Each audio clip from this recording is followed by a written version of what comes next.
You.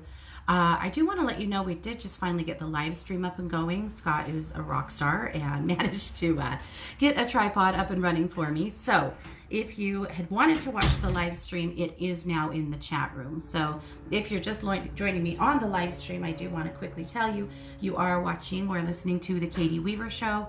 It is the 2nd of July. It's right about 8 minutes after 11 Pacific time, 11 a.m. And welcome. So it is the Animal Communication Show. That's what we're talking about around here today. And we're going to be sharing a lot about our animals. So yay, thank you, Scott. I appreciate that. Some brute broke their tripod. So now I'm up and running, and I got to tell you, he gave me one of his and it's way better than mine. I'm never giving this back. Well, way, way better since I broke mine. Anyway, a few things that we need to talk about with fireworks. So first and foremost, keep them inside. As much as humanly possible, keep them inside. Every year around the 4th, you hear about people looking for their animals because they ran off, because they were scared. And I understand that that's not always avoidable. I understand that sometimes they just went out to potty for a minute, or they jumped out a window. I have had that happen at my house. And so I understand, I do. But as best you can, keep them in. Fireworks and the smoke and the sound is really discombobulating to cats and their direction system.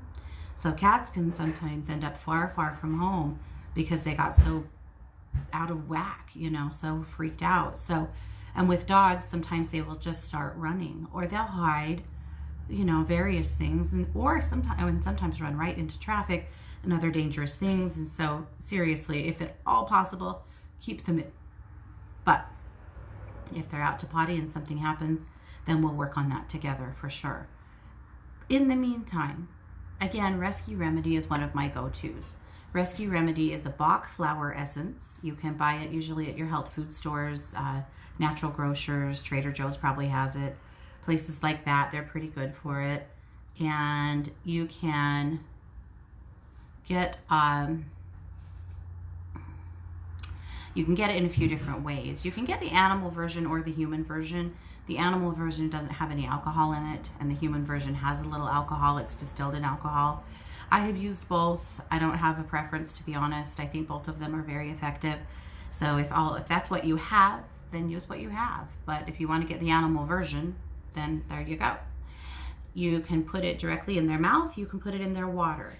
With our Dane, I would put a whole dropper full in her mouth because she was huge, So you have to decide, depending on the size of your critter. Dogs do well with clary sage essential oil. Cats are very sensitive to essential oils. Some people use them. You've got to trust your own judgment on that.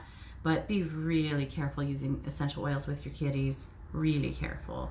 So it's going to be a good thing, for you to really do your research if that's what you're going to do. But with dogs, you can use a little bit of clary sage.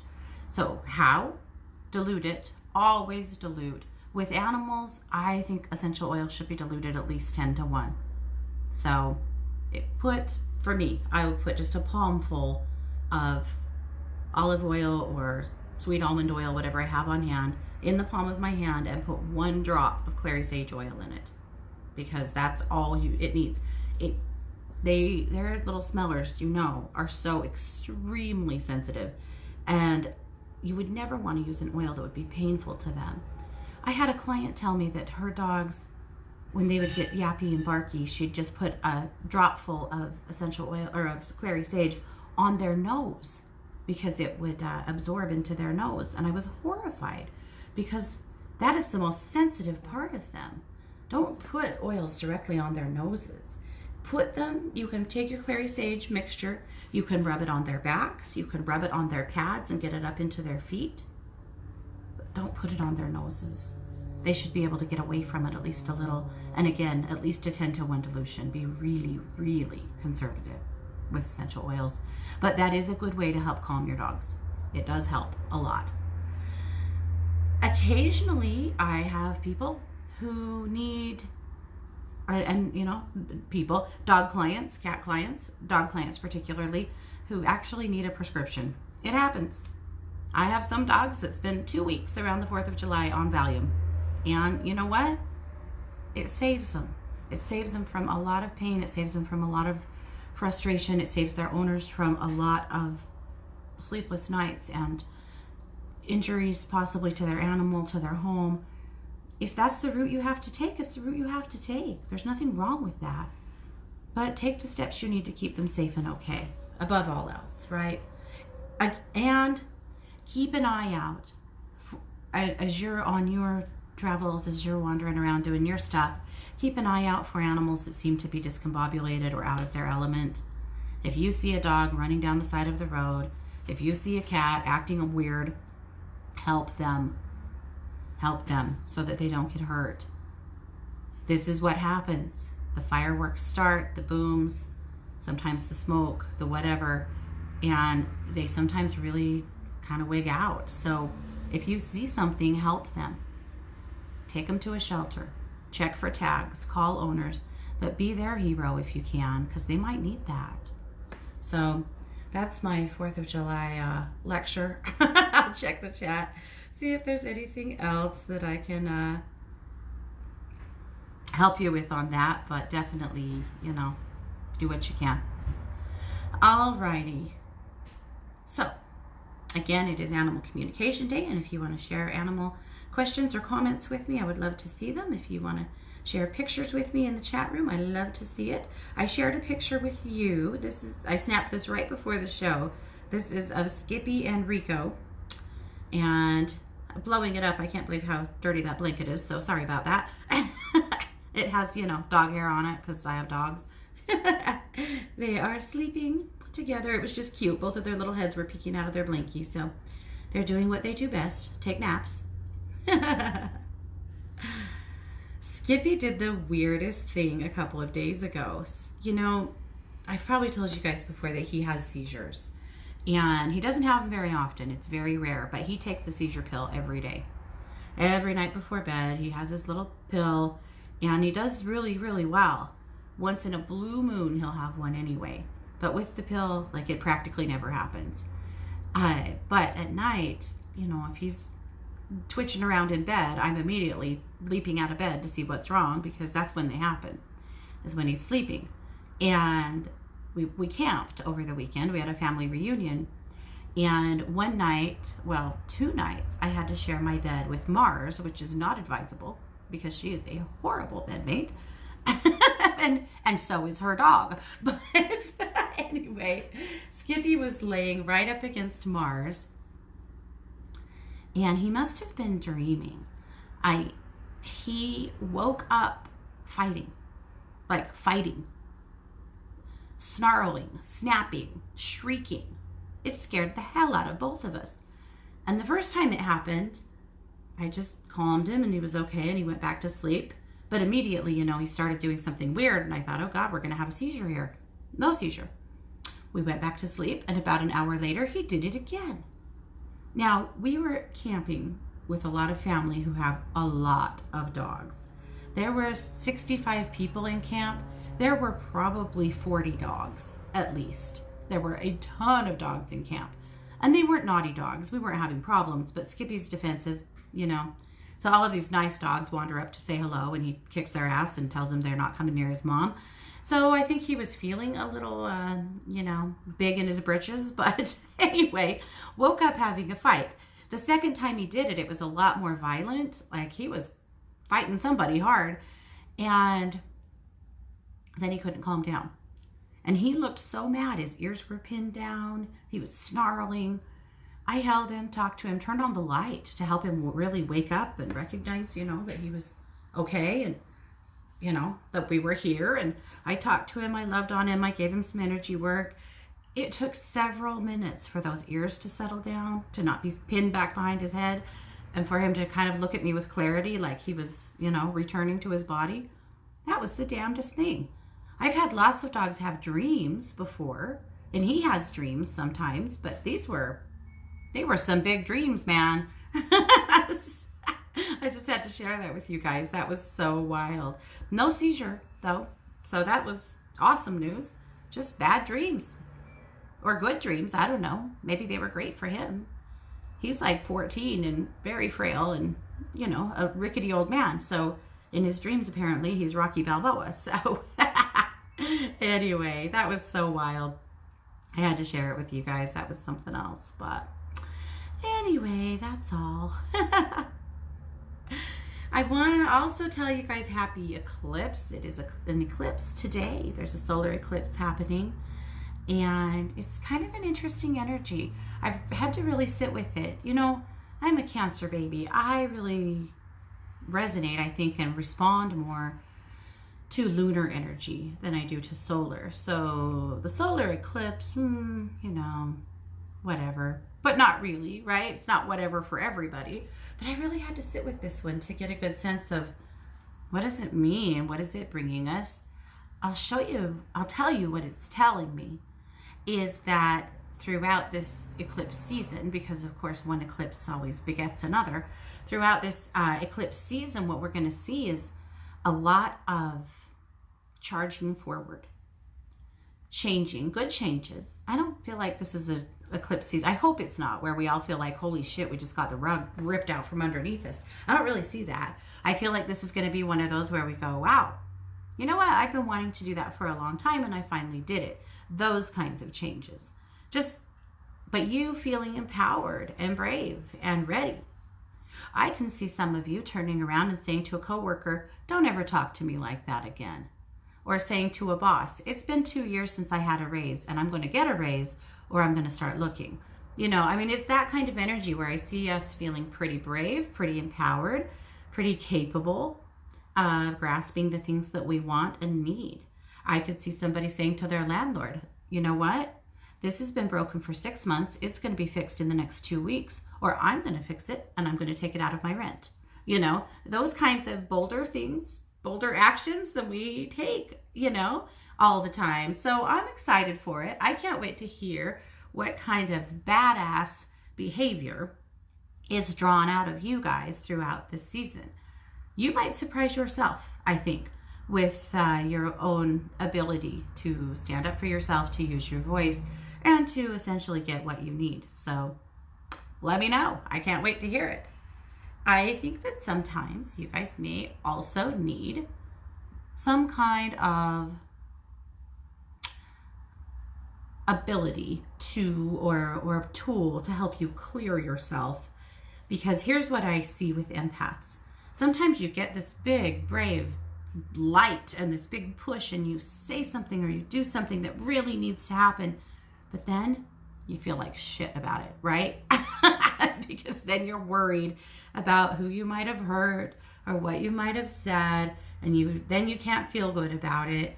And so it's possible, I think, that we may need to do some additional clearing work pardon me, throughout this month. That wouldn't surprise me very much.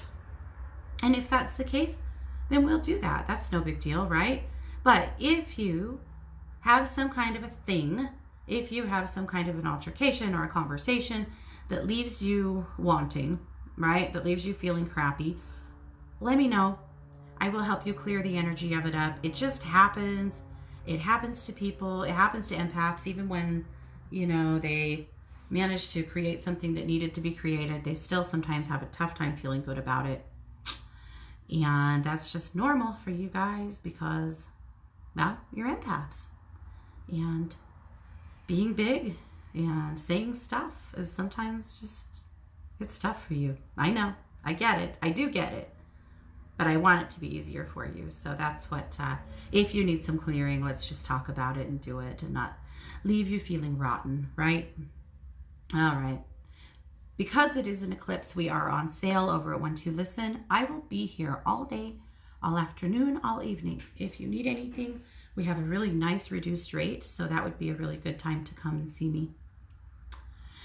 Alrighty, well, let's take a look at the magazine. I think I already put a link in the chat room, and now I can't remember, so I'm going to have to take a look. I did? Okay. So, I do want to tell you guys, though, before I get any further, last week I had my birthday giveaway show, and I gave away readings, I gave away stuff, I shipped everything out yesterday. I finished all of the t-shirts, and oh my God, they're so cute. You guys are lucky I didn't just stuff them all in my drawer. They turned out so cute. I'm so excited. So I can't wait till you guys get them. And if you want a shirt from me, when you get it, reach out to me and I will tell you why I chose that particular quote. Because each one of them was chose with you in mind. I dialed into you and picked something for you that I felt like was what you should have. So make sure that you come and talk to me about it, and I'll tell you why I chose what I chose. So I have one more reading left to do. I have, let's see, the summer solstice reading left to do, and that's happening today. And then all the birthday giveaway is done. So that was super fun. So I love you guys that you participated and played with me, and that we got to give away all that fun stuff. And again, loved the shirts so much. Probably going to have to make every one of those for myself, but we'll see. All right. If you want to see the shirts, by the way, I posted a picture of them over on my Facebook page at Katie Weaver, my professional page, so you can go see them if you want to. All righty. Let's go look at the magazine. I did put a link in the chat room. You can also find it by heading over to katieweaver.com, katie-weaver.com, sorry, and you'll find it right there. Just click on Katie's magazine and that'll take you right to the cover. So I just want to run through a few things in the magazine before we keep on moving. So of course, I called the magazine this week the You Are Brave Enough edition because again, we're really being called to be brave, to stand up, to stand in our integrity. That's one thing that I think you're all going to find is other people around you maybe challenging your integrity, and not challenging it in a sense of questioning it, challenging it in a sense of not honoring it or expecting you to be in a place of a lack of integrity with them. That's something that I suspect we'll see a little of. And some of you really having to kind of stand up and go, hey, you know what? That's not what I'm all about. And I'm not doing this. I'm not going to be a part of that. And so you may find a little of that. Don't be afraid to protect your integrity. It's one of the most important things you have, right? All right, so you are brave enough. You can do it. All right, my memoir this week was about a friend of mine who died over the weekend. Somebody I went to high school with. Somebody who taught me a really important lesson. He didn't mean to. I taught it to myself. Isn't that how we typically do? But his name was Jason, and I sat next to him, and I was in school with him forever. I sat next to him in various classes throughout the years. I particularly remember I think it was my junior year, and we were in history together, and we talked all the time. Funny kid, but he was also a very loud and obnoxious kid. He was a kid who was always in trouble for talking. Always in trouble for talking. Just boisterous, loud, flamboyant, great kid, but he got bullied a lot. He was obviously gay. And, boys, a lot of times, their gayness shines through from the time they're really little. And maybe they are, maybe they aren't. But, sometimes that more effeminate really, and he was effeminate and loud and flamboyant and wild, and he was bullied for it. And I can remember multiple times standing up for him because I wasn't about that at all. And I was his friend. But I did something that I've never been proud of. Never, ever been proud of. And I still apparently, his death really triggered this for me. So that year, Scott and I had broken up for a while. You guys know Scott and I started dating when we were 14 and dated all the way through high school with a couple of little breaks in between. And this was one of those breaks. Well, a dance was coming up, and I don't know where you guys live if it's the same, but where we are, there's all kinds of, creative ways to ask people to the dance. And so someone knocked on my front door, and there was a gigantic box of Swedish fish, like a case, a giant box, and with a note that said, of all of the fish in the sea, I hope that you'll go to the dance with me. And it was from Jason. And it should have been sweet. And it was sweet. And my mom and my sisters thought it was really cute. And I should have too. But a very petty, cowardly part of me didn't want to go to the dance with him because I didn't want to make myself a target of the bullying that he was a target of. And I didn't want to go. And my mom tried to tell me I was going, but I was really, really stuck in a place of ego and being a brat. And sometimes, you know, teenagers are like this, and I was too, apparently. And I didn't want to go. And I didn't answer him for 2 days. And he even asked me, did you receive something from me? Yeah, I did. I didn't answer him for 2 days. And even that, I think, is rude because people were waiting, and, you know, it was a big deal, obviously, to ask somebody to the dance. And anyway, I bitched. And I bitched and I bitched to my friends. And I bitched and I moaned about, oh my God, this dorky kid asked me to the dance. I don't want to go. What am I going to do? Blah, blah, blah. Until finally one of my friends asked me to the dance. He said, why don't I take you? And you can just tell him you already have a date. Someone already asked you. Okay. So that's what I did. And so I told him, I said, hey, I can't go with you to the dance because someone else already asked me, which was a lie. And I was being bitchy, and it just wasn't cool. And I've never felt good about this, but anyway, that's what I did. And he got really quiet, and I said, hey, you know, I didn't open the candy. If you want me to give it back to you, I will, so that you can ask somebody else. And he looked me right in the eye with teary eyes. This killed me. Killed my little empathic heart. It knocked me down to the pegs I needed knocked down to, obviously. And he said, I wanted to go with you. If you can't go, I don't want to go. And that was it. I'd somehow convinced myself that it would be easy. I'd just say, no, here's your stuff back. Go ask somebody else and ride off into the sunset. But that's not what happened. And I was really devastated. I devastated myself. I felt horrible. I felt like the lying liar I was at the time. I lied to him. My mom was so mad at me over that. I remember her telling me, this is not who I raised you to be. I didn't raise you to be mean. I didn't raise you to treat people like this. And I couldn't be more disgusted with your behavior. And I couldn't either, honestly. I felt horrible about it. But the damage was done. I did it. It was, what was I going to do then besides, you know, own it? And that's what I did.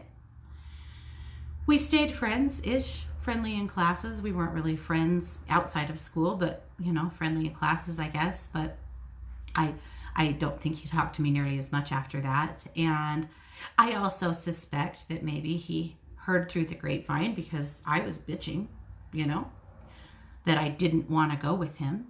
Maybe he heard that I didn't have a date and hurried and got one. I don't know what he heard, but I suspect that it was hurtful because he acted hurt for a while. He was. I heard him. It wasn't cool of me at all. Now, did I have to go to the dance with somebody I didn't really want to go with? Well, maybe not, but really? Would it have killed me? No. It would have been fun, and he was a nice kid. And I got stuck in my ego and allowed myself to justify some shitty and rude behavior. Well, it taught me a lesson, a big one, because I never, ever wanted to feel like that again. I never wanted to make someone else feel like that again. I just never wanted to go there again. It did something for me in the sense of integrity, in the sense of the way I want to treat other people, the way I want to behave, the way I want to carry myself. It was one of those lessons, you know? We all have them.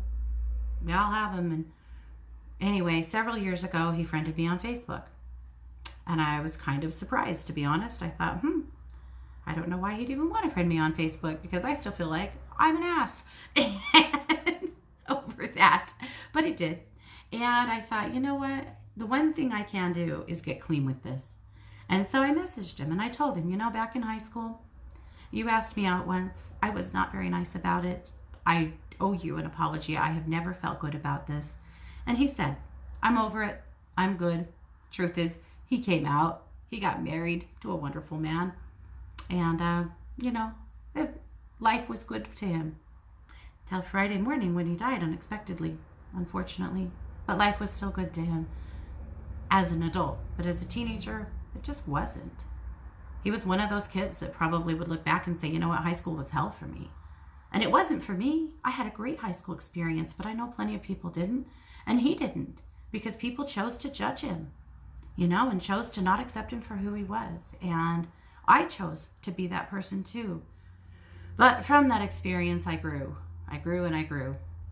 Frankly, I never wanted my mom to be that pissed off at me and disappointed in me again. I never wanted to have to see that kind of hurt in somebody's eyes again that I caused. And I didn't ever want to feel like that again. I can't say I'm perfect. I definitely am not. I can't say that I've never lashed out or, you know, been unkind again. I probably have been. But that gave me some major growth that I obviously needed. So Godspeed to Jason, and thank you for the lessons and the friendship. Yeah. So that was my memoir this week. I guess you probably don't have to read it since I just gave you the whole synopsis. But it's what's been on my heart, in my heart. Our crystal guidance from Christy this week is clear quartz. Releases old patterns, encourages forgiveness, and is a spiritual dust buster. Now, who doesn't need that, right? And the Tara. This is a card from her Energy Oracle deck. She pulled us the Tara card. This is spiritual transformation, inner reflection, going within, understanding self, self-love, forgiveness, solar plexus.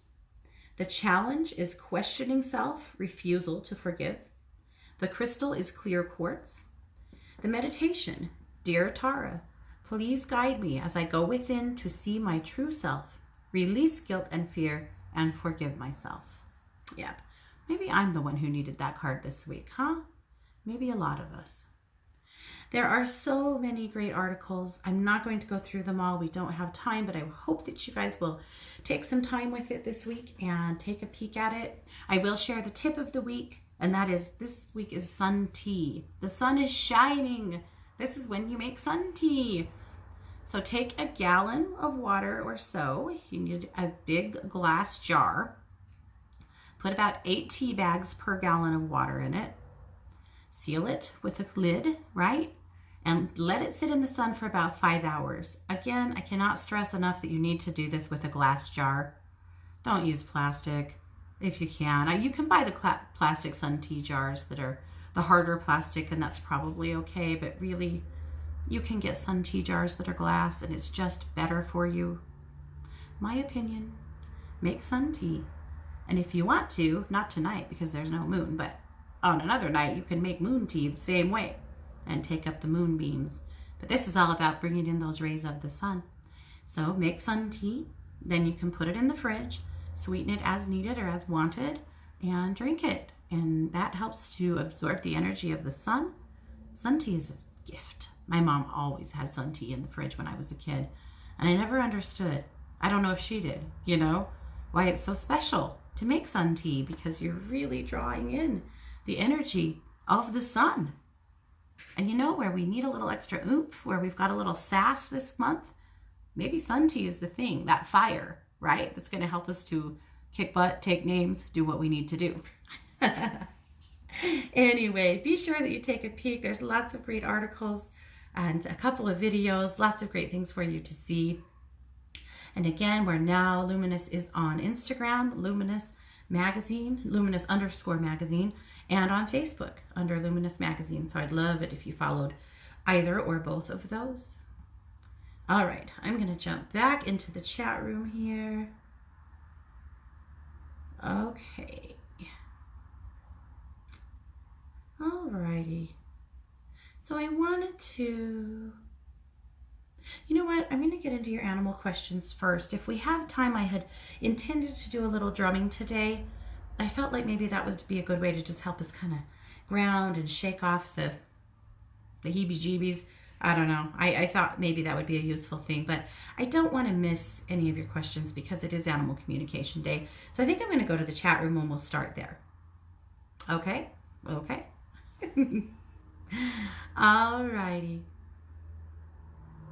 Tammy says, my sweet Sammy kitty is aging and he has been irregular with his eating and possibly his digestive system. I'm wondering if he's having problems and how he's feeling. Do I need to take him to the vet to be checked? Tammy, let's tune into Sammy.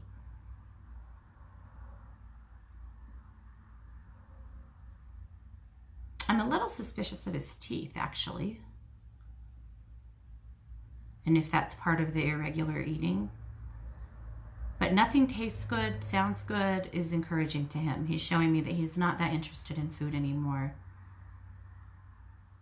You know, at some point, their sense of taste and sense of smell, you know, it lessens quite a bit. And it's just, he's just not feeling all that interested in food. So I'm just asking if there's anything that would be more interesting. He's not giving me much to go on, Tammy. He's pretty finicky right now. You might try some tuna or some wet food. But food just isn't that interesting. But I'm going to ask him to please make an effort to eat daily to show you, you know, that he's doing that, because that's a worry. It would not hurt to take him to the vet for a checkup. Just make sure those teeth are sound. Make sure that he's, you know, got everything he needs. His system is just moving slow. I'm going to ask him if he'll allow me. Yeah, okay. I wanted to ask him if he'd let me do a little energy work on him. I want to speed up his energy body a little bit. His system is moving super slow energetically. And so I want to pick that up for him. So he said that was okay. So I'm going to start at his root and just move some energy all the way through him.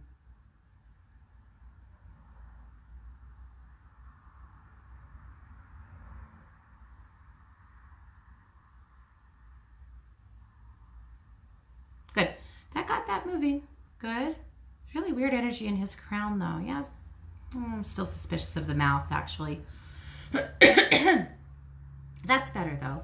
Okay, so I'm asking him, Tammy, if there's anything that you can do to help him be more comfy. And he said, yeah, don't worry. Sorry, Sammy, no cigar. Oh, he's trusting you, though. He is. I'd take him to the vet. I'd play around a little bit with wet foods and tuna and see if we can find something that he's a little more interested in. But just know that it's just kind of blah. Nothing's tasting like anything. It's not interesting to him at all. Darn it. But I did get him sped up a little bit. Maybe that'll help amp him up a little bit as well. Alrighty. Okay. Aaron says, so we are foster failures and have 5 kitties, which we actually love. Okay, I think that means that they fostered 5 kitties that they couldn't get rid of. Gotcha. Okay. Having 5 kitties plus 2 dogs has created problems, such as we can't go anywhere for no one to watch and care for them. Yeah, there's a good cost to that. Plus, the upkeep of the house has been too much with all of the hair everywhere. I would love to find them awesome homes, but have grown so attached to them. Do you have any messages for me about this? I feel they are attached also. We absolutely love all of them. Yeah, let me dial in. They love each other too. I mean, not 100%. I know there's some hierarchy stuff, but they have really arranged themselves, you know, in their hierarchy, and to them it's working. So let's tune into them.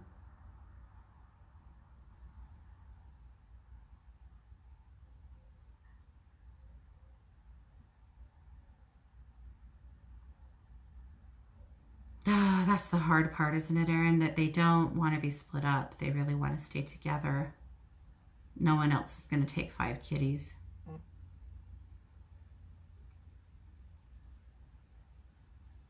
You know, the message I get is that it needs a little bit more time. I know. That's it feels like a cop-out. It's not. It's the message, but that's what I'm hearing, is that you need a little more time with them. They need a little more time for the solution to become clear, so that you know exactly how to proceed with that. Yeah. One thing you might consider, a few things to kind of help, the mitts that you pet cats with that help to shed them a little bit may help with your hair issues. Of course, the babysitting issues will probably not change unless you can find somebody who you can swap with. And that's one thing that comes up for me, is you might find somebody who also has a house full, who needs somebody to take care of their babes when they're gone, that you could swap with rather than having to pay so much to have somebody come. So that's a possibility as well. I suspect, Aaron, that what we're going to be doing is looking for solutions to the current issues that don't include getting rid of the cats, because I don't see you getting rid of them, to be honest. I feel like they're going to stay. Now, maybe you'll surprise me, and honestly, it wouldn't be the wrong choice if you decided that you just had to. I could see you let 2 go and keep 3, something like that. If you need some help with that, if you need some help, explaining to everybody what's happening, I'll help you with that. At this point, though, I don't see it coming. Again, maybe you'll surprise me, but I suspect we're in a space really of figuring out how to make it work in a way that works for you guys. All right, so Terry, I had suggested that we create a space for her kitty that is his own, because he has some behaviors that he really needs to be able to get away. So he has a crate, he has a cat tree, and so she said he's such a sweet boy, but then he turns into a hellcat with no warning. He attacks our legs and bites and scratches. I'm afraid I might lose my balance when he acts this way. So she's showing me a picture of him laying in a blanket, being sweet as can be, of course. All right, Terry. So I feel like we were making strides with him, but we need a few more strides here, right? All right, let's tune in to Smokey here.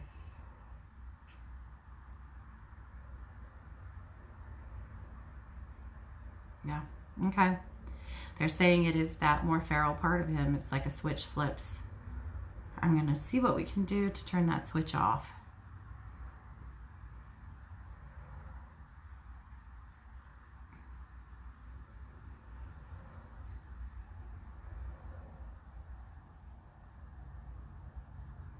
He seems so out of control of it. You know, I'm showing him and asking him to show me when he has an incident like that. And he seems to not really feel like that he has any control of it. I'm telling him that if he finds himself beginning to act that way, that I want him to go directly to his crate. I want him to see that he has more control over this behavior than he thinks he does. So I'm showing him if he feels that urge, that desire come on to attack, that he turns and he goes directly to his crate or to his cat tree. Okay, he's showing me, kind of viciously attacking his cat tree, that he thinks he could maybe do that. Okay. Or go in the crate and take a nap, yeah. So I'm showing him either one, he has to do something else. But I'm also asking if we can help to... I'm going to do a DNA healing on this cat. Because what I'm seeing is it is the feral part of him. That's where this, essentially the switch is that we're flipping. That is flipping, that's creating this behavior. All right, Terry, so here we are. So I'm going to go ahead. I'm going to start at his feet. I'm commanding a DNA healing and clearing. I'm commanding any and all scars or markers on his DNA that are leading him to aggression, attacking, out of control behavior, to be healed and cleared and rendered neutral and inert in all directions of time now, through every strand of his DNA, through every cell of his body, commanding these scars, energies, and memories to be healed and cleared and rendered neutral and inert in all directions of time now.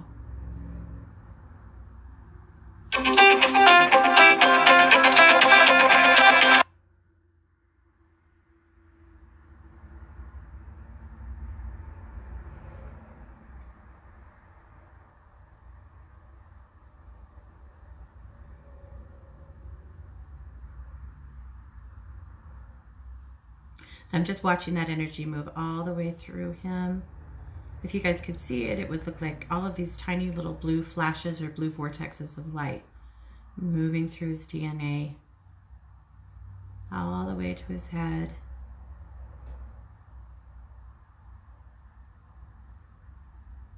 Good. Okay, so now I'll go back to his feet and command a new blessing a new affirmation through every cell of his physical body, a complete shift in frequency, that I am in control and command of my body, spirit, and emotions at all times. And let's allow that frequency to shift all the way through him.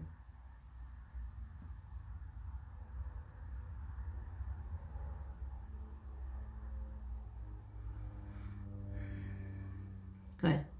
All right, so let's see if that will. Take one more layer off here. And again, that reminder to him that if he feels something like that coming on, that he's to get away from you guys. All right. Laura said, Mika is 21 months old and it's time to spay her. I know she'll be fine, but I have such anxiety, even scheduling the appointment. Concerned how she'll be in recovery, and just silly thoughts. Ah, got it. I do. Okay. So, first of all, your vet should offer a blood test that they can do before surgery to make sure that their body's up to surgery, that their blood work is in order. And so do that. It's usually an extra $65 to $100-ish, depending. I know you live in a much more expensive place than I do. So here it's about $65 to do that, but it's money good, well spent. And I know you don't spare on your dogs. So anyway, make sure that you have the test so that you know for sure. Make sure that you talk it out with your daughter. I know you have a few times and she's telling you, seriously, this is routine. Everything's fine. Just get it done. I know she is. And so it is time. I'm going to highly recommend that when you decide to do it, that you, first of all, maybe we have a little session together and we explain to her what's happening and why, and we show her what's going to happen when she comes home. She's going to be okay, and she'll be okay in recovery. She's going to do, I think, better than you think she will as far as recovering.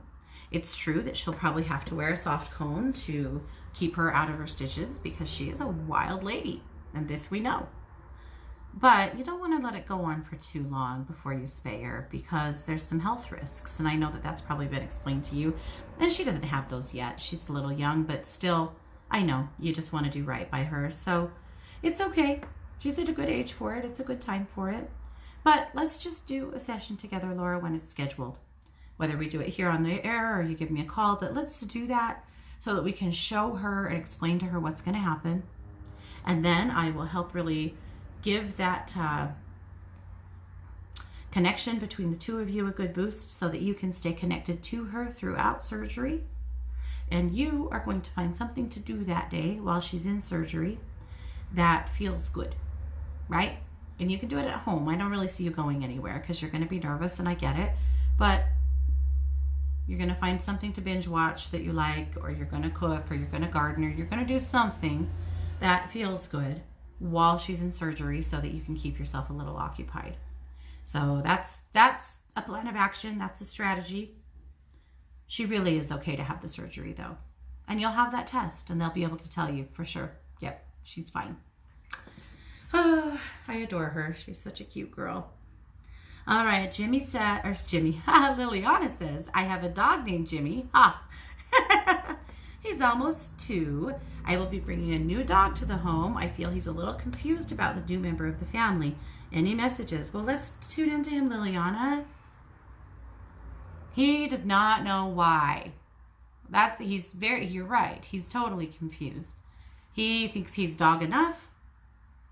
He thought you guys had a good thing going, and he doesn't know why we have to bring somebody else in. So I'm showing him that partly this is a companion, it's a friend, it's somebody for him to hang out with. I'm showing him, though, that he's still going to be top dog, and he still has a huge place in your heart, and that's not going to change in any way. The connection, the companionship that you guys have, that's going to stay. I'm also going to show him that we're going to move slow and that we'll let him become very acclimated to the new dog. and that he will still get plenty of one-on-one time with you, because that's what he loves. You guys have been, just like this for quite some time, and he doesn't really want to see that go away. So that's what it's going to take. And we can check in again with him later on once that dog comes and keep working on it. But I'm showing him them, on leashes, going on walks together, wrestling around on the bed, playing, that he's actually going to enjoy this more than he thinks. And he's begrudgingly, I think, agreeing. I mean, he's such a cute dog, and he's got such a great personality. Ultimately, they'll end up being best friends and having all kinds of fun. They'll be ganging up on you. But it's going to be okay. But yeah, confused for sure. Just doesn't understand why. All right. Tammy said she fell behind, but heard your reading and healing for Sammy. That sounds right on. He has so few teeth left. I will get him checked. He is on wet food, but totally disinterested in whatever ones I try. Yeah. Tammy, I hate to say it, but you probably need to look for the stinkiest cat food you can find, because he needs something pretty aromatic, because nothing is smelling or tasting like a damn thing. But we did ask him to at least try, and I think he will at least try. He's a wise cat. He's got one of those old souls, right? Yeah. All right, guys, we have done what we do. We've definitely talked down to the end of the show. I'm going to be really interested to hear from you, Terry, about how things are going with Smokey. I'm really hoping we can help, put some of these behaviors to bed, but we'll keep on it, right? So again, we're on sale for the Eclipse over at 12 Listen. I will be there for the rest of the day and evening. I also want to let you know that I'll be here for the week. So you'll find me over at 12 Listen.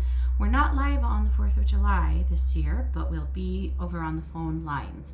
So that's the way to connect. Thank you guys so much for being here. You've been listening to The Katie Weaver Show here on 12 Radio, where we're changing the way you listen to the world.